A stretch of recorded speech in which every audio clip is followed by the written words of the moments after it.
கர்த்தருக்கு சோத்திரம்.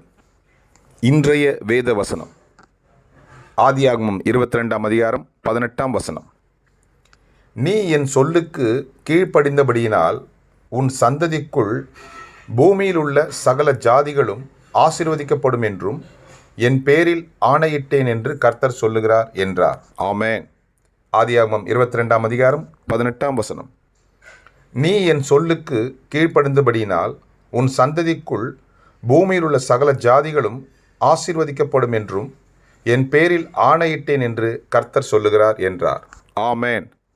கர்த்தர் உங்களை ஆசீர்வதிப்பாராக, உங்களோடு கூட இருப்பாராக. ஆமென்.